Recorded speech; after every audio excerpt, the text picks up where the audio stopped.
2026, ça approche à grands pas. Et avec, eh bien, c'est le retour d'une énergie cosmique assez particulière. Une énergie qui, historiquement, a toujours coïncidé avec de grands bouleversements mondiaux.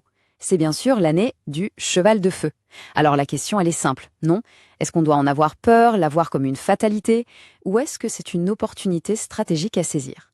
Allez, on va décortiquer ça ensemble. Voilà, tous les 60 ans, le cheval cramoisi chevauche à nouveau. C'est une phrase qu'on retrouve dans des textes anciens et franchement, ça donne le ton. Le cheval cramoisi, qu'on appelle plus souvent le cheval de feu, eh bien ce n'est pas juste une petite superstition. Pas du tout. C'est un cycle puissant qui revient, tic-tac, tous les 60 ans. Et à chaque fois, il laisse une trace dans l'histoire. Alors, pour vraiment piger ce qui nous attend en 2026, on n'a pas le choix. Il faut jeter un œil dans le rétro. C'est vraiment l'histoire qui a bâti cette réputation, disons, redoutable du cheval de feu. Et là, regardez, le schéma est, assez troublant. 1666, 1786, 1906, 1966. À chaque fois, chaque passage du cheval de feu, on a l'impression que ça coïncide avec des événements majeurs, souvent destructeurs. On parle du grand incendie de Londres, des débuts de la Révolution française, du tremblement de terre de San Francisco, du chaos des années 60. Ce n'est pas juste une légende. La peur, elle est vraiment ancrée dans des faits bien réels. Mais, et c'est là que tout bascule. Le feu détruit les imprudents, mais couronne ceux qui sont prêts. C'est ça, la clé. Si l'histoire nous dit d'être prudent, elle nous montre aussi autre chose. Cette énergie, elle n'est pas que destructrice. C'est aussi une force de renouveau, une sorte de reset cosmique. Mais attention, seulement pour ceux qui se sont bien préparés.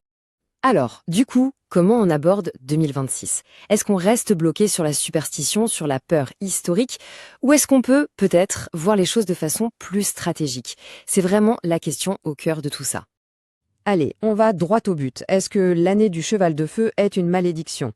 La réponse, en tout cas si on écoute la métaphysique chinoise moderne, c'est non. Un grand non. On oublie l'idée d'une fatalité, d'une calamité inévitable. On passe à quelque chose de beaucoup plus subtil et de beaucoup plus responsabilisant. Et ce tableau, il résume parfaitement ce changement de perspective. C'est fascinant, non?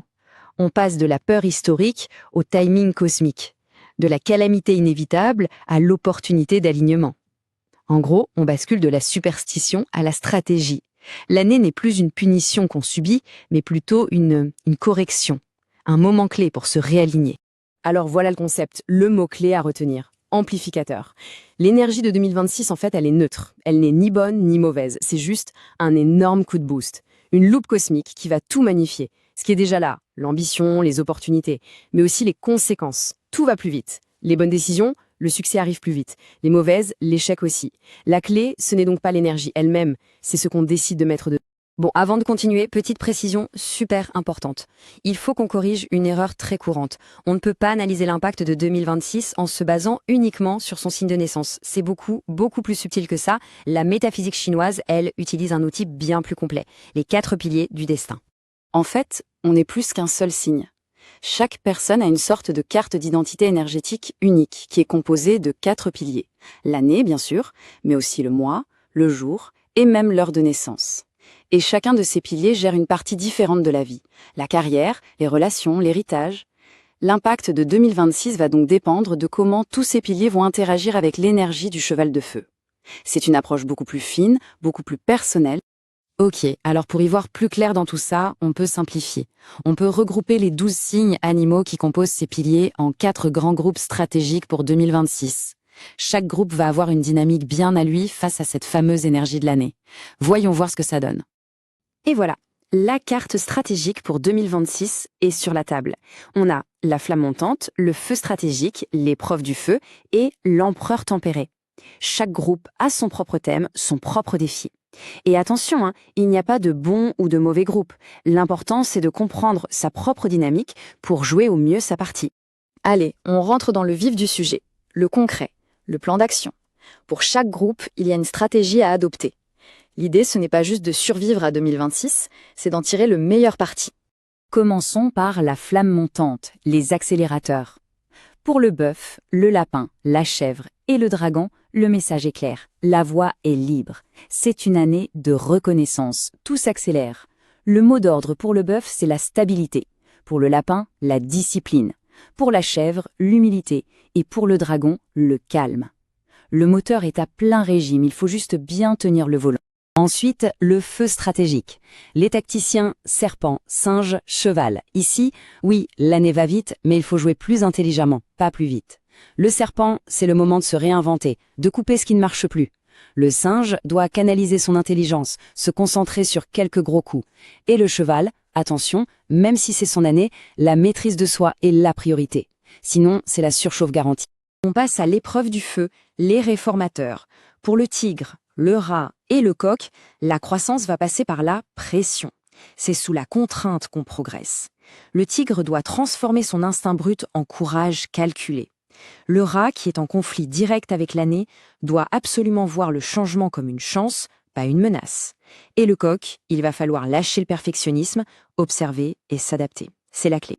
Et on termine avec l'empereur tempéré, les alchimistes. Pour le chien et le cochon, la stratégie est totalement contre-intuitive. Dans une année où tout le monde court, le succès vient en ralentissant. Ça peut paraître fou, mais c'est ça. Pour le chien, le repos est un progrès. On reconstruit calmement. Pour le cochon, c'est le moment d'investir à l'intérieur. Compétences, savoir-faire, intégrité, loin du bruit et de la fureur. Voilà, on arrive au bout. Et tout ce qu'on a vu, de l'histoire à la stratégie des 4 groupes, tout ça converge vers une seule et même idée, un message final très clair. Et le voici, le succès en 2026, ce n'est pas une question de chance, c'est une question de maîtrise de soi. C'est tout. L'énergie du cheval de feu, elle ne va pas choisir qui gagne et qui perd.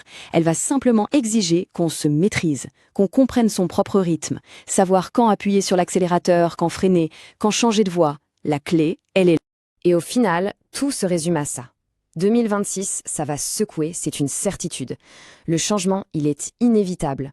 La vraie question, ce n'est donc pas de savoir si le monde va changer. La vraie question, c'est va-t-on chevaucher la vague ou va-t-on se laisser traîner par elle ?